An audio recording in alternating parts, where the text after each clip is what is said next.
Gloria a Dios. Amén. Buenas noches, hermanos. Que el Señor les bendiga. Qué bendición es poder estar un nuevo miércoles para seguir aprendiendo de la palabra del Señor. Agradeciéndole a Él porque nos ha permitido pues terminar un año. La verdad que este será el último servicio de este año, pero vamos a continuar aprendiendo la palabra del Señor. Así que vamos a orar para comenzar, para darle gracias a nuestro Dios. Y Señor, te damos gracias porque eres fiel, has sido fiel a nuestras vidas, porque no nos has dejado solo, no nos has desamparado. Tu misericordia, tu amor, tu gracia está con nosotros. Gracias porque eres fiel. Gracias por cuidarnos. Gracias por protegernos. Gracias, Señor, porque a pesar de muchas cosas, de muchas dificultades, tú permaneces fiel a nuestras vidas. Padre, quédate con nosotros, Señor. Queremos pedirte, o te quiero pedir por cada uno de los hermanos de la congregación, como también cada uno de los hermanos, Señor, que se conectan después para escuchar la enseñanza. Bendícelos. Padre, que tu palabra abra nuestro entendimiento. Señor, seguimos pidiendo por la salud de nuestra hermana Sara Lilian de Varillas. Señor, por la vida de Mónica Enríquez, por Angie Flores, por mi hermano Levi Cepeda. Bendícelos a cada uno de ellos, también a sus familias. Dales paz, dales tranquilidad. Señor, sabiendo que tú tienes el control de todas las cosas. Padre, también así te sigo pidiendo por las peticiones especiales, Señor, de nuestras hermanas Jackie de Donado, nuestra hermana Mabel y Telma Núñez, también como de la familia Rodas Paradas, Señor, allá nuestros hermanos en Panamá, en cada uno de ellos. Señor, esas peticiones que hay, que tú puedas seguir abriendo puertas de bendición, puertas para su vida, que tú les puedas traer paz y tranquilidad. Señor, te pido de que tú sigas haciendo tu obra en la vida de Víctor Eduardo, Padre, en la vida de Esther María. Guárdalos, cúbrelos. Señor, te pido por mis padres, que ahí donde estén, tú les des salud, fuerzas, que tú los cuides, que tú los guardes. Señor, por cada uno de los pastores de la misión. Y Señor, que en esta noche puedas abrir, Señor, nuestro entendimiento para entender tu palabra. Amén y amén. Amén. Vamos a continuar aprendiendo sobre el libro de Zacarías. Y hoy vamos a ver Zacarías capítulo 7, en el cual el Señor viene y habla sobre el ayuno que Dios reprueba. Hay un ayuno que ellos hacían que no les era agradable. Así que acompáñenme por favor al libro de Zacarías. Con la ayuda del Señor vamos a ver si nos da el tiempo para ver capítulo 7 y capítulo 8, que son muy extensos, porque del 9 al 14 ya entra la parte como mesiánica y vamos a estudiarlos, ¿verdad? Zacarías 7, versículo del 1 en adelante. Dice: aconteció que en el año cuarto del rey Darío, vino palabra de Jehová a Zacarías, a los 4 días del mes noveno, que es Quisleu, cuando el pueblo de Betel había enviado a Sarecer con Regén, Melec y sus hombres a implorar el favor de Jehová. Y a hablar los sacerdotes que estaban en la casa de Jehová de los ejércitos y a los profetas diciendo: lloraremos en el mes quinto, haremos abstinencia como hemos hecho ya algunos años. Vino pues a mí palabra de Jehová de los ejércitos diciendo: habla a todo el pueblo del país y a los sacerdotes diciendo: cuando ayunasteis y llorasteis en el quinto y en el séptimo mes estos 70 años, oiga la pregunta que hace: ¿habéis ayunado para mí? Y cuando coméis y bebéis, ¿no coméis y bebéis para vosotros mismos? ¿No son estas las palabras que proclamó Jehová por medio de los profetas primeros, cuando Jerusalén estaba habitada y tranquila, y sus ciudades en sus alrededores, y el Negev y la Cefela estaban también habitados? Entonces fíjese que aquí vemos que los líderes van a consultar y consultan a los sacerdotes sobre el ayuno. Y resulta irónico que el pueblo de Israel formulara una pregunta como esta. ¿Por qué? Porque ellos habían sido enseñados a llevar una vida religiosa y esta vida religiosa estaba pegada a normas estrictas que se debían de cumplir rigurosamente. Y fíjese que este rigor religioso parece que había producido en ellos un vacío espiritual. Y el ayuno llegó a tener un significado tan pobre que Dios no jugaba un papel en todas estas prácticas. Porque, ¿para qué sirve el ayuno? El ayuno es, ¿qué es el ayuno? Ok, yo limito a mi cuerpo a no darle alimento. Y esto es una forma, una figura de también qué es lo que debemos de hacer nosotros en no alimentar nuestra alma para purificarnos, para santificarnos. Ese es el propósito del ayuno. Si en el ayuno solo se aguanta hambre y no se hace otra cosa, si en el ayuno no ese es el propósito, entonces es aguantar hambre, porque no lleva a nada. Entonces, fíjese que los ayunos especificados en este capítulo se refieren a ayunos que recordaban hechos trágicos en la vida del pueblo. El ayuno no sirve para recordar aquello que nos ha ido mal. Entonces, en el ayuno del mes quinto, como dice aquí en el versículo 5, ¿verdad? Cuando ayunasteis y llorasteis en el quinto y en el séptimo mes de estos 70 años, oiga, dice que lo hicieron por 70 años. Entonces, en el mes quinto, ¿por qué ayunaban tristemente y por qué lloraban? Porque en ese ayuno recordaban la destrucción de Jerusalén y del templo a manos de Nabucodonosor, el rey de Babilonia.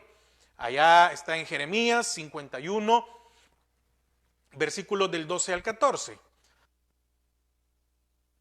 Perdón, en el mes séptimo recordaban el asesinato de Gedalías a manos de Ismael, hijo de Netanías, con el cual había muerto también el remanente que había quedado en su tierra. Jeremías 41, versículo 1 y 2.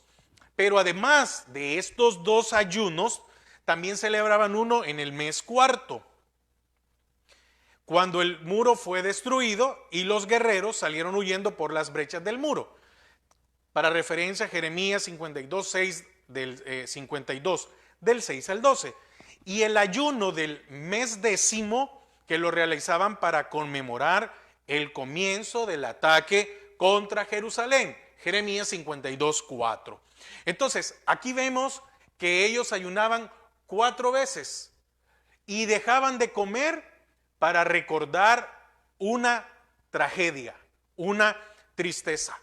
Entonces, ninguno de estos ayunos que ellos hacían tenía el objeto de agradar a Dios.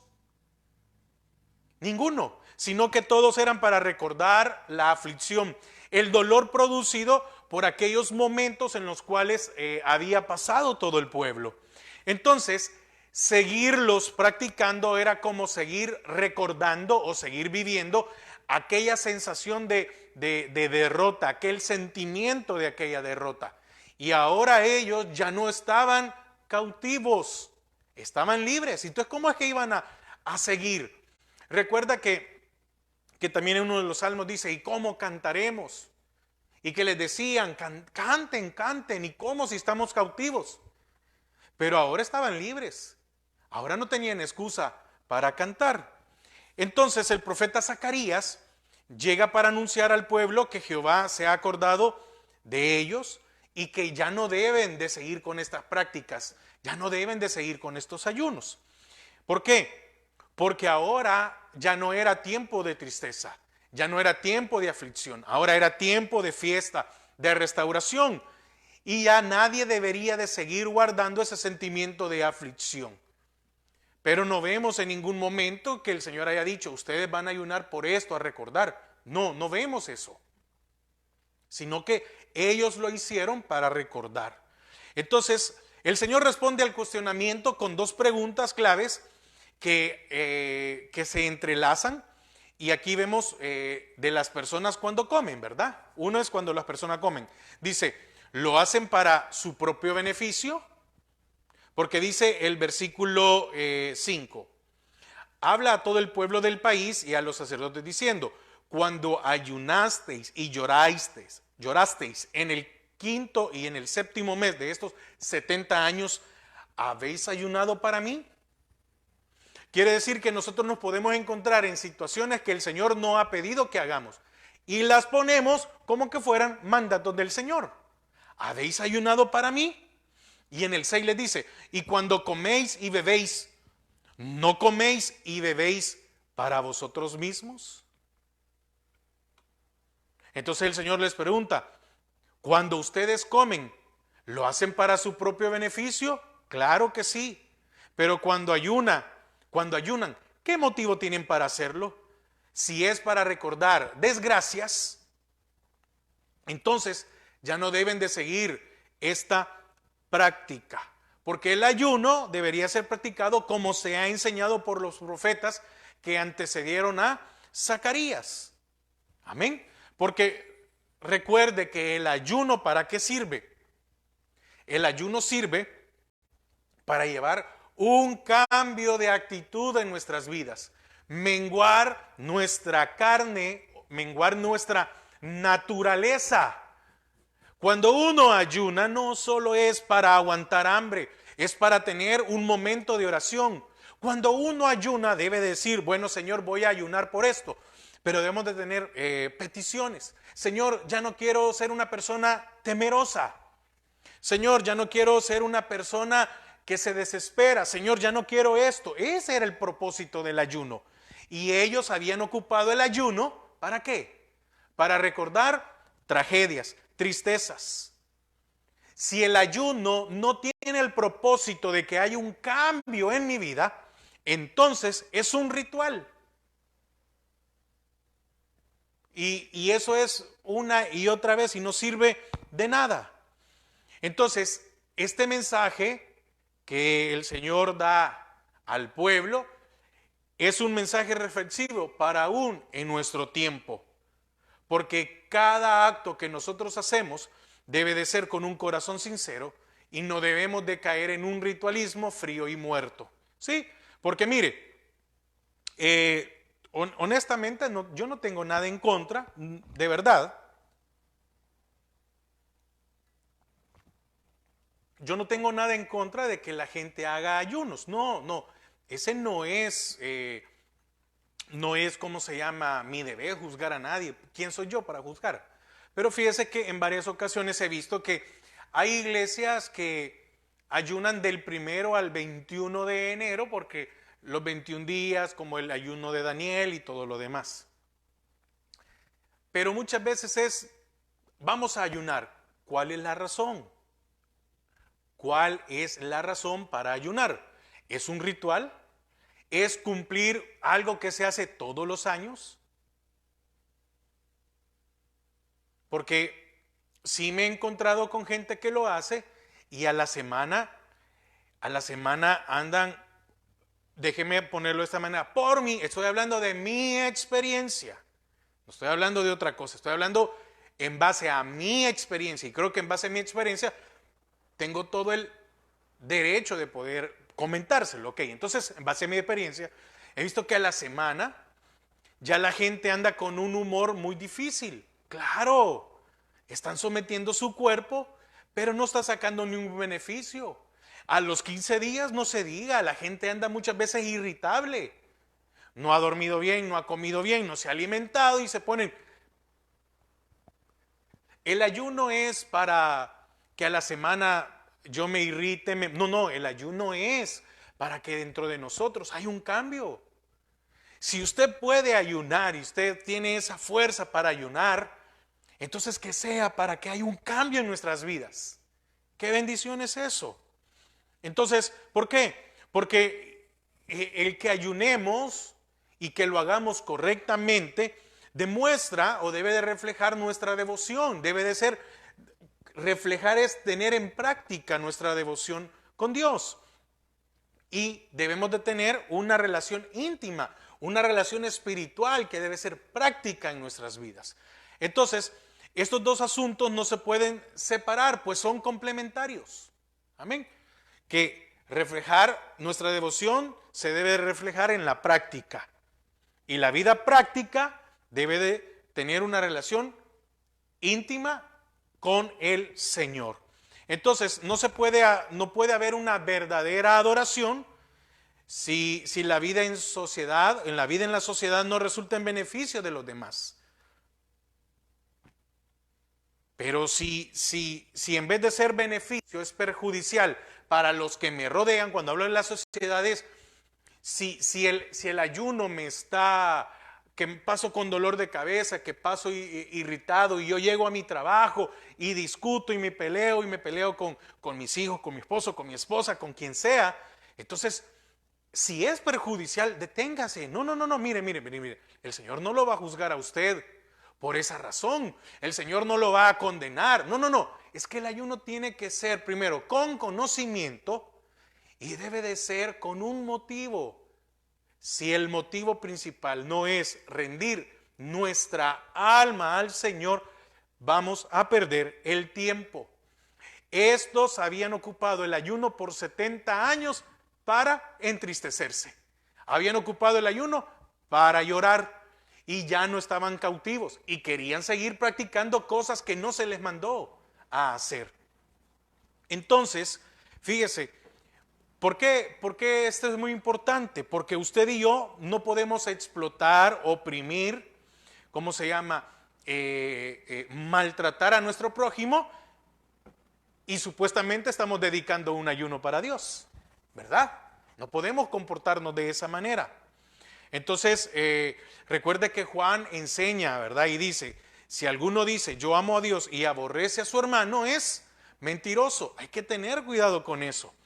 Entonces, si no somos capaces de amar a nuestros hermanos, al que podemos ver, entonces, ¿cómo podremos amar a quien no hemos visto? Entonces, fíjese que la falta de sinceridad para con Dios condujo al pueblo al pecado y a la ruina misma. Amén. Entonces, eso es la primera parte del versículo 1 al 7 de Zacarías 7, ¿verdad? Y el versículo, hoy del 8 al 14, vamos a leer la desobediencia que fue la causa del cautiverio. Porque, mire, es bien, ¿qué palabra ocupar? Ellos propiciaron el cautiverio y después lloraban, ¿verdad?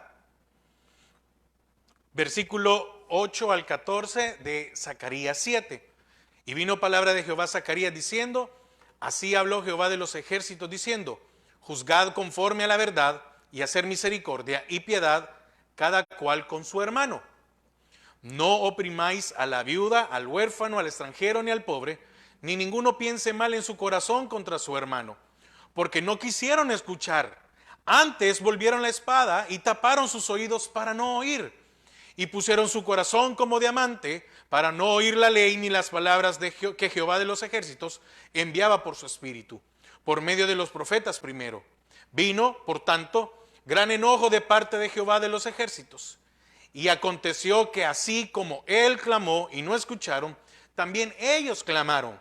Y yo no escuché, dice Jehová de los ejércitos, sino que los esparcí con torbellino por todas las naciones que ellos no conocían, y la tierra fue desolada tras ellos, sin quedar quien fuese ni viniese, pues convirtieron en desierto la tierra deseable. Mire qué increíble, ¿verdad? Entonces aquí viene una exigencia de Dios para su pueblo. ¿Por qué? Porque la palabra de Dios dada por medio del profeta Zacarías fue para demandar de su pueblo justicia y misericordia, ya que este no era un mensaje nuevo. Es el mismo mensaje que había sido anunciado desde que ellos salieron de allá de Egipto como nación, desde el inicio de ellos como nación. Se recuerda, hace meses atrás estudiábamos Deuteronomio. ¿Y Deuteronomio qué habla? No leímos la ley que había que tratar bien a cada uno de los hermanos. Ahora, primero, Dios exigía justicia en los tribunales. Hermanos, todo esto que estamos tocando, lo vemos, si usted ha estado los jueves, hemos visto toda esta enseñanza, todas estas cosas allí. En el 10 dice, en el 9, así habló Jehová de los ejércitos diciendo, juzgad conforme a la verdad y haced misericordia y piedad, cada cual con su hermano. ¿Qué quiere decir esto? Dios exige justicia en los tribunales, juicios apegados a la verdad, libre de toda clase de presiones. Amén. Entonces, este es uno de los males que se arrastra, ¿verdad?, desde la antigüedad hasta el día de hoy. Porque muchas veces, donde menos se encuentra justicia es en los tribunales. Y en cualquier parte del mundo. Hay jueces que son sobornados, o personas, etcétera, o las autoridades. Y eso es, la corrupción está en todos lados. Y muchas veces, aún en casa, nos podemos volver corruptos. Porque si usted es juez en su casa y no actúa pegado a la verdad, estamos cometiendo un problema. Fíjese que, si usted se recuerda, usted sabe que los griegos representaron la justicia como una dama con los ojos vendados, sosteniendo en su mano una balanza, dando a entender con ello que había imparcialidad, o la imparcialidad que debe de tener el juez al impartir justicia, y que ésta no debe de ser inclinada al soborno. Ahora, en el 10 dice, no oprimáis a la viuda, al huérfano, al extranjero ni al pobre, ni ninguno piense mal en su corazón contra su hermano. Segundo, Dios exige bondad y misericordia hacia los necesitados. Entonces, esta es una demanda para la nación de Israel, pero es una demanda también para nosotros. ¿Por qué? Porque Israel fue objeto de misericordia por parte de Dios. Y como pueblo que había gozado de la misericordia, debería de reflejar ese atributo de Dios para con ellos. Igual usted y yo. Usted y yo somos beneficiados de la misericordia de Dios. Y deberíamos de ayudar a aquellos que estén necesitados. Si usted muestra misericordia a sus hermanos, amén, es porque usted ha recibido misericordia. Tercero, la justicia social a favor de los desvalidos, como eran las viudas, los huérfanos, los extranjeros y los pobres. Cada uno de estos sectores son víctimas de aquellos que con prepotencia influyen sobre los demás, que tienen un poder, y eso hay que tener un cuidado. Pero fíjese que Dios siempre cuidó de ellos. Es más, dio mandamientos específicos para protegerlos. El Señor le dijo a Israel, trata bien al extranjero. Tú fuiste extranjero y recuérdate cómo fuiste tratado. Si un extranjero llega, ayúdale, no lo oprimas, no te valgas de él. Si un extranjero llega y trabaja para ti, pues págale lo que debe de ser. En la ley mosaica, todos estos grupos de personas fueron protegidos. Pero sus derechos fueron violados por causa de la ambición de aquellos que tenían el poder. Oiga lo que dice el 11, pero no quisieron escuchar. Antes volvieron la espada y taparon sus oídos para no oír. Es un reproche que el Señor le estaba haciendo al pueblo. Y le estaba diciendo, esta es la razón por la cual ustedes fueron cautivos. ¿No quieren que les vuelva a pasar? Entonces, compórtense como yo lo he mandado. Esto, el profeta Isaías, allá en Isaías 10, 1 y 2, denunció este hecho. Y no ocurrió solamente en la época de Isaías, sino en todo el transcurso de la historia del pueblo de Israel. La viuda, el huérfano y el pobre fueron víctimas de sus mismos hermanos. Pero tal vez los más perjudicados fueron los extranjeros. Oiga lo que dice el 12, y pusieron su corazón como diamante para no oír la ley ni las palabras que Jehová de los ejércitos enviaba por su espíritu, por medio de los profetas primeros. Vino, por tanto, gran enojo por parte de Jehová de los ejércitos. ¿Qué pasó con Israel? Israel se volvió una nación exclusiva. Si alguien no era judío, era un gentil. Y ese dicho de gentil era con desprecio. Cuando el Señor, ¿cuál fue el propósito de Israel? Que proclamara a este pueblo la bondad y la misericordia a las naciones. Y por ser el pueblo escogido, se creyeron superiores. Y la palabra que dice que aquel que quiera servir aquel que quiera ser grande, ¿qué debe de hacer? Servir a los demás, hacerse el menor o el pequeño.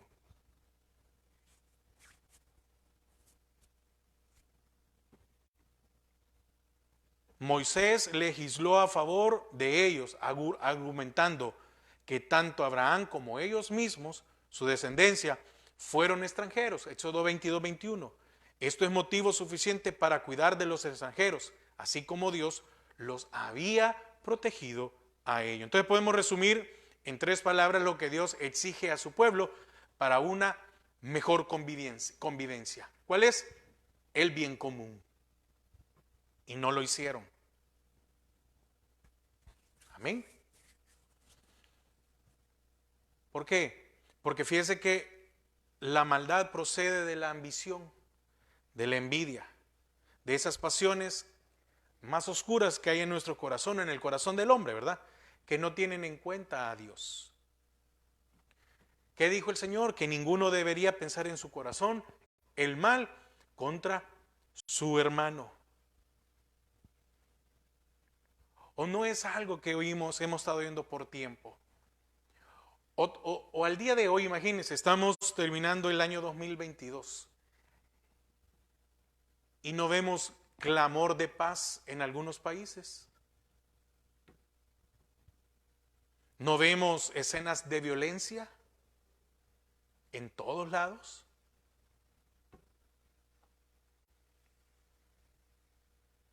Mire, pero pronto se acerca el día del Señor, el día que venga a juzgar, el día que venga a pasar cuentas a todas las naciones y a todas las personas. Y a nosotros también. Amén. Se requiere que nadie piense mal contra su prójimo o contra su hermano.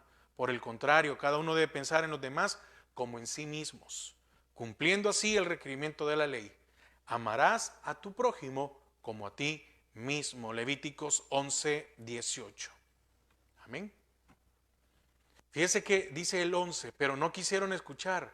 Antes volvieron la espada y taparon sus oídos para no oír. Habla de padres rebeldes y contumaces que no prestaron atención. Se encogieron de hombros con indiferencia, no importándole en nada lo que Jehová pedía. Más bien taparon sus oídos en una actitud de una rebeldía activa. Entonces, Dios le está hablando ¿a quién? A una nueva generación. Y le está diciendo, ustedes que son esta nueva generación, no hagan lo que sus padres hicieron. Ustedes han visto y han vivido un sufrimiento. Fue por culpa de sus padres. Y entonces es deber de ustedes que esto no se repita y que los que sean afectados sean sus hijos o sus nietos. Porque fíjese que la indiferencia los llevó a la rebeldía y la rebeldía al endurecimiento. Así como el faraón, ¿verdad? Quien endureció su corazón, ellos también resistieron a la palabra de Dios. Amén. Qué importante esto, ¿verdad? Muy, muy, muy, muy importante. Oiga lo que dice el 13, y aconteció que así como él clamó y no escucharon, el 12, perdón. y pusieron su corazón como diamante para no oír la ley ni las palabras que Jehová de los ejércitos enviaba por su espíritu, por medio de los profetas primero. Oiga, por medio de los profetas primeros. Vino por tanto gran enojo de parte de Jehová de los ejércitos. Y aconteció que así como él clamó y no escucharon, también ellos clamaron y yo no escuché, dice Jehová de los ejércitos, sino que los esparcí con torbellino por todas las naciones que ellos no conocían, y la tierra fue desolada tras ellos, sin quedar quien fuese ni viniese. Y dice que la indiferencia que los llevó a la rebeldía, convirtieron en desierto la tierra de Seable. Amén. Es increíble, ¿verdad? Porque los antiguos profetas recibieron la palabra de Jehová bajo la influencia del Espíritu. Por tanto, predicaron la palabra con convicción y poder, y ellos lo que hicieron fue endurecer sus corazones. Y habla allí como la dureza de un diamante para no oír. ¿Y qué pasó? Bueno, el castigo no se hizo esperar. La ira de Dios se desencadenó y el pueblo sufrió cautiverio por 70 años. Amén. Y recuerde que esto volvió a acontecerles. Amén. Lo mismo les ocurrió cuando cayó Samaria en el año 722 a.C. Los judíos fueron constantemente hostigados hasta la caída de Jerusalén en el 587, como lo hemos estado viendo, ¿verdad? Amén. En el cautiverio ellos alzaron su voz en oración, pero Jehová no los escuchó, no atendió a la oración, y la tierra de las delicias fue convertida en tierra de desolación. La tierra prometida, la tierra que fluye leche y miel. Triste condición fue ver la tierra de la promesa convertida en tierra de desesperación. En vez de leche y miel era hiel y amargura. Amén. Más tarde, cuando Nehemías supo de la desgracia de Jerusalén, se sentó, lloró e hizo duelo por Jerusalén, que era la ciudad santa. Amén. Versículo capítulo 8. Y aquí habla ya, ¿verdad?, de la restauración de Jerusalén.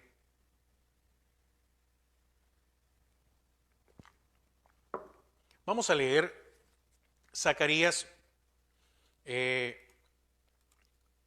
1 al 8. Y aquí vamos a ver creo que 3 puntos. Es que Jesús vuelve a morar en Jerusalén, esa es la promesa. Pero dentro de esto hay vamos a poner un literal, el celo de Jehová por Jerusalén. Zacarías 8, del 1 al 8. Vino a mí palabra de Jehová de los ejércitos diciendo, así ha dicho Jehová de los ejércitos, celé a Sión con gran celo y con gran ira la celé.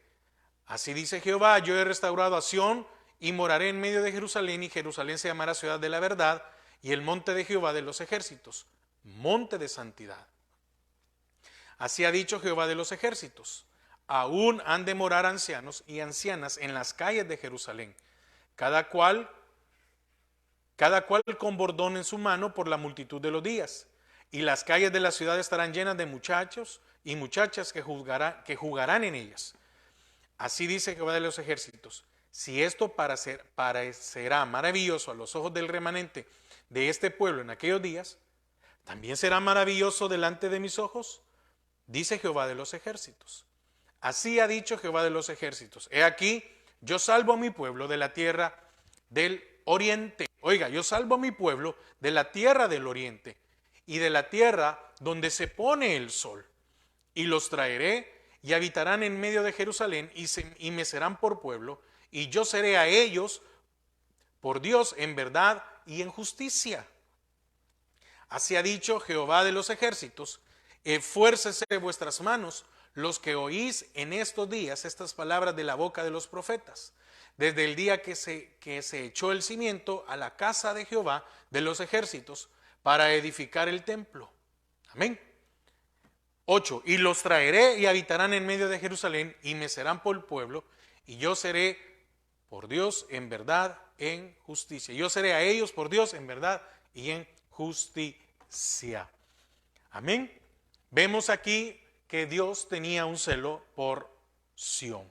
Dios es un Dios celoso. ¿Qué quiere decir esto? Que Él demanda de nosotros santidad. No podemos adorar a otro Dios, no podemos tener a otro Dios. Entonces, en el Antiguo Testamento, la relación que guardaba Jehová con su pueblo, esto es Israel, Jerusalén, Sión, siempre fue representada por una relación entre esposos, ¿verdad? Todo matrimonio basado en el verdadero amor se caracteriza por un celo santo, por una fidelidad, un celo de pureza, un celo de bienestar. Y en una relación saludable no puede haber libertinaje, cosa que quebrantó Israel. Dice que se fue tras otros amores.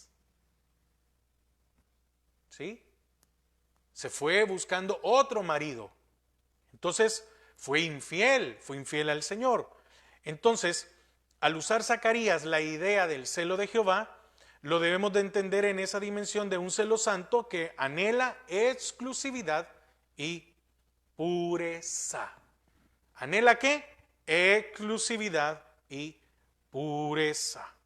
Entonces es una figura, ¿verdad? Jerusalén, la esposa del rey, merecía todo el respeto y pureza, pero fue mancillada muchas veces. Había sido destruida sin piedad en varias ocasiones a causa del pecado de sus habitantes. En vez de convertir, ¿quién convirtió a Jerusalén en una ciudad impura? Los habitantes. ¿Quién convierte en impuro este cuerpo? Nuestra alma, cuando decide darle rienda suelta a sus deseos. Amén. Jerusalén fue destruida sin piedad en varias ocasiones por culpa de ellos.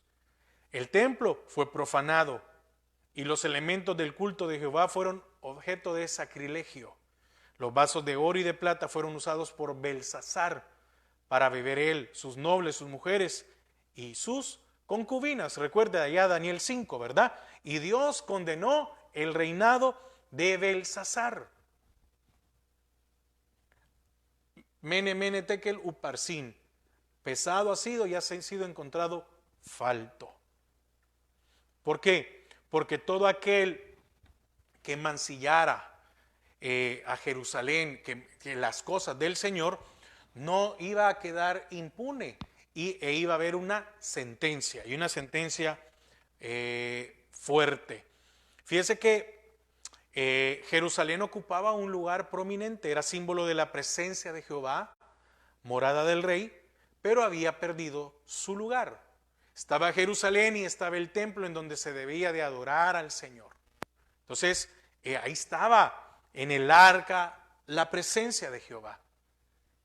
Y usted se recuerda que, imagínese, se robaron el arca, habían pasado tantos años y allá en el templo seguían adorando, pero Dios no estaba. ¿Qué más había pasado con Jerusalén? Había sido una ciudad deshonrada, mancillada, destruida. Ya no tenía ningún valor. ¿O tenía algún valor? No, porque estaba allá destruida, ¿verdad? Y no había nadie allí. ¿Usted va a ir a vivirse a un lugar en donde no hay ningún valor? ¿Donde no sirve de nada vivir allí? Mira a tal punto que había llegado esa ciudad. Pero solo una restauración completa lograría situarla nuevamente en el lugar de honor que siempre había merecido. Ahora, ¿por qué es importante la restauración en nuestras vidas? Usted y yo ahora somos templo y morada del Espíritu Santo. ¿Por qué el Señor está interesado en nuestra restauración? Porque usted y yo somos valiosos. Usted y yo ahora valemos la sangre de Cristo. Antes no valíamos nada. Había una condenación y nadie daba por nosotros. Pero Él vino y murió por nosotros y su sangre nos dio vida y su sacrificio nos salvó. Y entonces que Él venga ahora a morar en nuestras vidas Eso garantiza esa total restauración en nuestros corazones. Amén. Entonces, el Señor promete en este capítulo de Zacarías, promete morar otra vez en Sión. ¿Por qué? Porque es una garantía de una restauración total. El Señor ahora ha venido a morar en nuestras vidas y por eso hay esa lucha. Esto durante mucho tiempo hubieron estorbos que dificultaron la restauración de la ciudad. Se recuerda que no podían levantar los muros y que dijo el Señor: no se preocupen, yo voy a hacer muro para ustedes. Yo los voy a defender. Trabajen, restauren el muro. ¿Va a haber oposición? Sí, va a haber oposición, pero yo voy a hacer un muro para ustedes. Y es lo mismo ahora con nosotros. El Señor promete. Amén. Ha prometido esa restauración en nuestras vidas. Primera de Tesalonicenses 5:23. Y el mismo Dios de paz os santifique por completo. Espíritu, allá en esa muerte nos dio vida. Espíritu, alma, es ese proceso desde que aceptamos al Señor hasta que muramos o seamos llevados. Esa santificación progresiva, esa regeneración.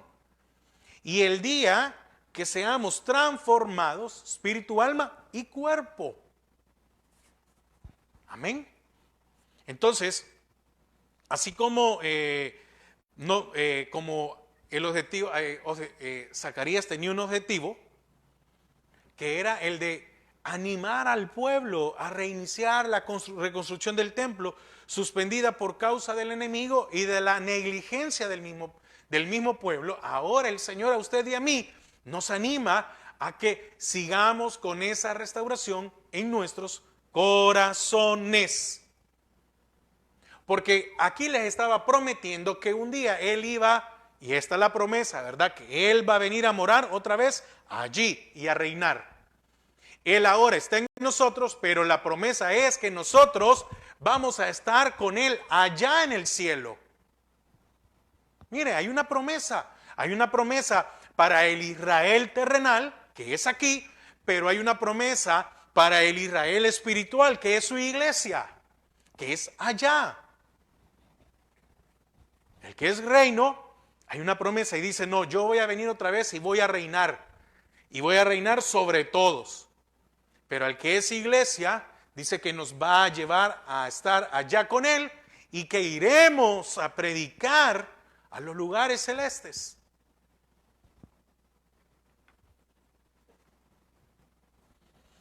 El Señor estuvo con ellos desde que salieron de Egipto. Y el Señor les dice: van a restaurar y yo les prometo que este lugar va a volver a ser mi morada. Y el Señor está con usted desde aquel día en que Él nos rescató, nos salvó. Y que un día estaremos, o un día Él vendrá por nosotros. ¿Cuál es parte de esta promesa? Que la ciudad sería reconstruida física y espiritualmente. Amén.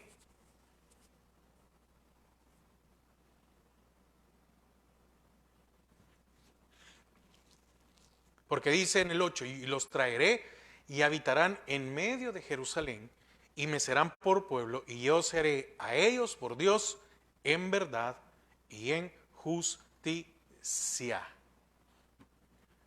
La ciudad tendría una doble característica: una ciudad de verdad y un monte de santidad. Porque Dios es el único que posee estos atributos. Solo Dios es un Dios de verdad y un Dios de santidad. Y el deseo es que un día Él more otra vez allí. Amén. Fíjese que la verdad es algo que se ha perdido, o que el mundo el día de hoy carece. La verdad es difícil encontrarlas ahora. ¿Cuántas noticias falsas no hay? Todos los días vemos un montón de cosas y uno ya no sabe qué es, ya no sabe en quién creer. Porque la falsedad es un atentado contra los valores humanos. y la falta de verdad conduce ¿a qué? A la injusticia o a las injusticias que vive a diario el mundo. La santidad es otra de las características, ¿verdad?, que Dios más nos pide, porque la santidad es para que nos apartemos del pecado. Y hay santidad, no, ¿qué cuesta, hermanos? Si estamos viviendo unos tiempos muy difíciles. Dios no quiere que nosotros seamos compartidos con nadie. No quiere que adoremos otras cosas que no deberíamos de adorar. Porque la santidad es una entrega total al Dios santo. ¿Por qué fue destruida Jerusalén? Porque era un nido de mentirosos y de idólatras. Mire, Jerusalén se convirtió en un nido de mentirosos y de idólatras. Y era urgente un cambio. Entonces, si iba a ser nuevamente la ciudad de Jehová, debía de ser una ciudad de verdad. Y por eso es que el Señor dice, yo soy un Dios celoso. Esto que estamos viendo aquí es parte de un mensaje, si podemos decirlo en un sentido escatológico, ¿verdad? Porque en la consumación del final de los tiempos vamos a poder ver, ahí sí vamos a poder ver a esta nueva Jerusalén como una ciudad de verdad y como una ciudad santa, como una novia adornada con estas dos perlas preciosas, verdad y santidad. ¿Cuándo comenzará la restauración de Jerusalén? Comenzará con la presencia de Dios, y cuando esto suceda, se podrá empezar a notar las bendiciones de Dios que desea darle a los demás o impartir, ¿verdad? Eso lo leímos ahí en del 4 al 6. Aún han de morar ancianos y ancianas en las calles de Jerusalén, cada cual con bordón en su mano por la multitud de los días. Y las calles de la ciudad estarán llenas de muchachos y muchachas que jugarán en ellas. Así dice Jehová de los ejércitos, y esto parecerá maravilloso a los ojos del remanente de este pueblo en aquellos días, también será maravilloso delante de mis ojos, dice Jehová de los ejércitos. ¿Qué habla aquí? Bueno, habla de ancianos, habla de largura de días, con bastones caminando en las plazas, disfrutando de la vejez de una vida realizada. ¿Qué más habla de esto? Niños y niñas jugando, símbolos de bendiciones y sobre todo de bienestar integral y tranquilidad. Y oiga, dice de muchachos y muchachas. Hermanos, y este tiempo, estamos viviendo un tiempo tan difícil que ahora a muchos en las escuelas, no en todos, pero a muchos en las escuelas, pero si no lo vemos en el mundo, en las películas, en las series, ¿qué se le está enseñando? Que no son ni muchachas ni muchachos, ¿verdad? Y entonces viene esta influencia sobre nuestros niños, y muchas veces lo ven en televisión y muchas veces el padre no está pendiente de qué está viendo, de qué se le está enseñando,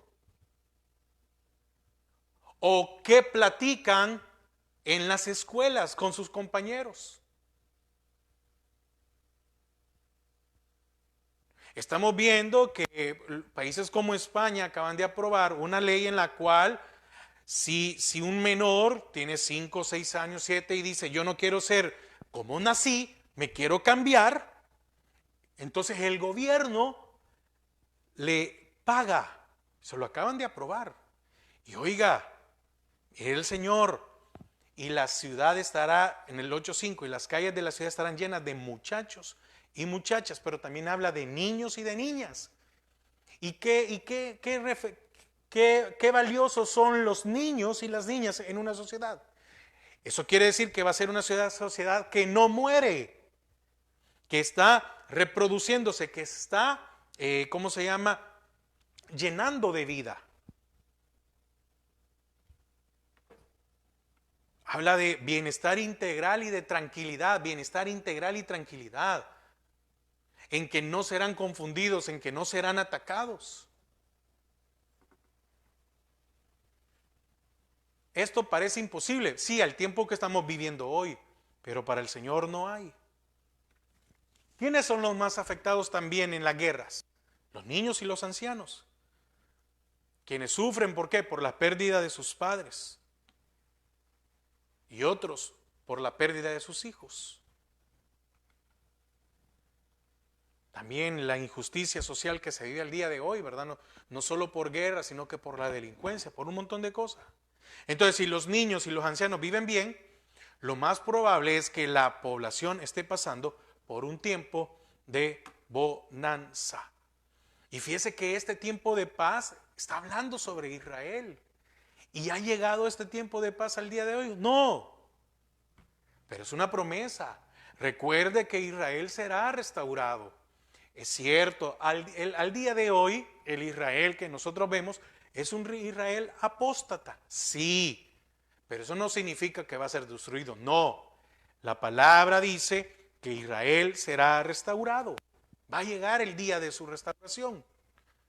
Por eso el Señor allá dice, pedid por la paz de Jerusalén. Oiga, pedid por la paz, cosa que el día de hoy no tienen.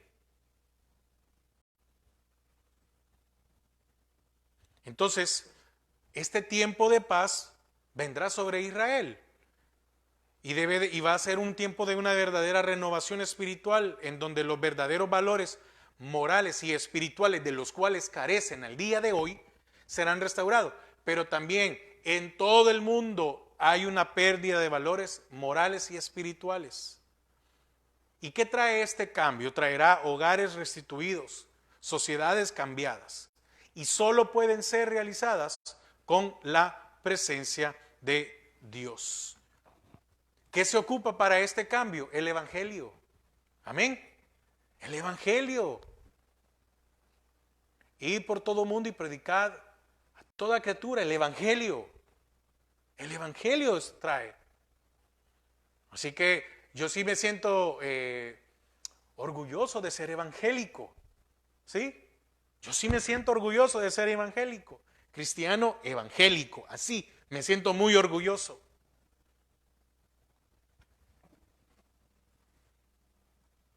Amén. ¿Qué más? Fíjese que también hay algo muy importante, ¿verdad? Fíjese que también habla sobre que el deseo de Dios es brindarle al hombre en abundancia desde el día de su nacimiento hasta la hora de la muerte, que aquellos niños y niñas puedan estar disfrutando, puedan tener esa tranquilidad y que puedan llegar a una vejez.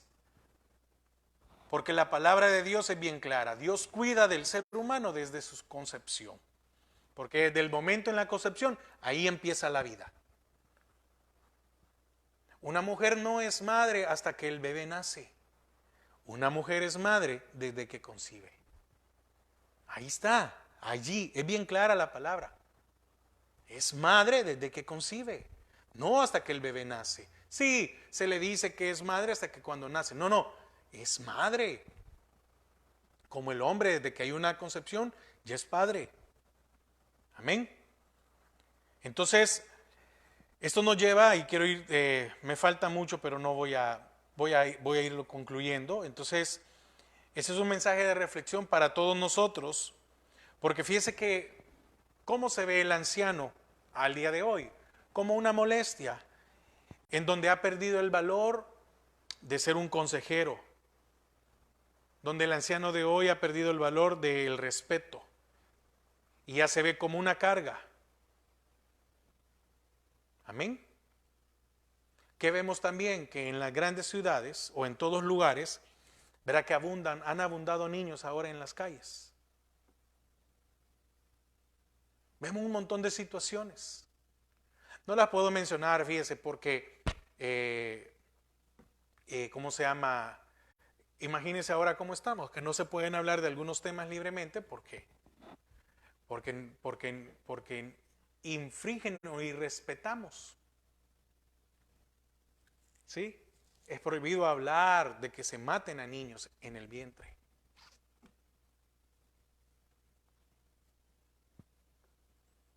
Pero un día todo esto va a terminar. Un día el Señor va a venir a reinar este mundo y a poner en orden. La promesa es que Israel será nuevamente pueblo de Jehová.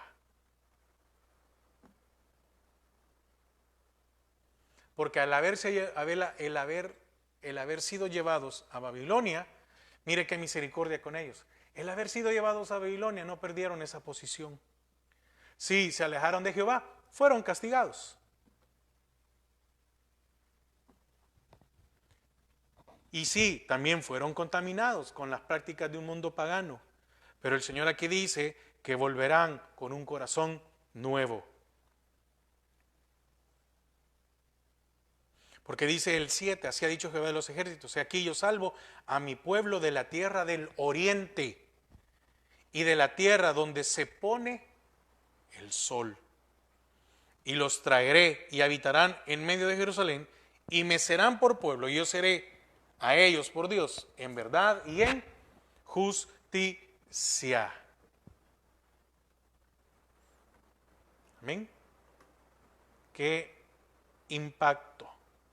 Ahora, quiero finalizar con esto. Yo sé que va a quedar tal vez algo y por tiempo ya no lo puedo tocar, pero aquí vemos 3 acciones de Dios. Primero, yo salvaría a mi pueblo.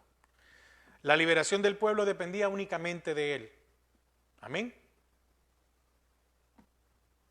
Nosotros, aquí el concepto de salvación supera en mucho la idea común de la salvación en nuestros días, ¿verdad? Amén. No tenemos esa concepción. Nosotros concebimos la salvación como una liberación espiritual, mientras que el pasaje está hablando de una liberación integral, o sea, física y espiritual. Dice que los traerá y habitarán en medio de Jerusalén. Entonces, esto es el aspecto de la salvación. Este aspecto de la salvación es la liberación física.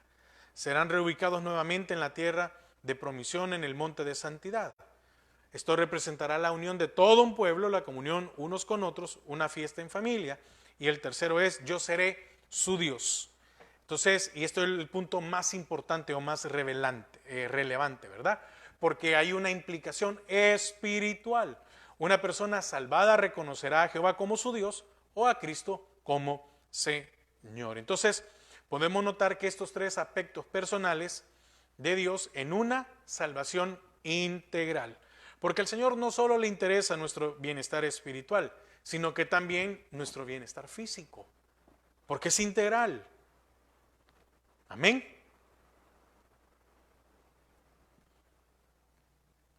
Por eso cuando el apóstol Juan le dice al anciano Gayo: yo deseo que prosperes en todo, pero así como prospera tu alma. Entonces, en la iglesia debe de haber ese balance entre lo espiritual y lo físico. Muchas veces nos vamos por lo físico y no nos interesamos por lo espiritual.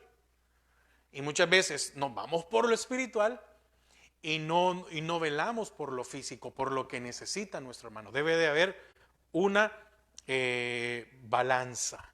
Amén.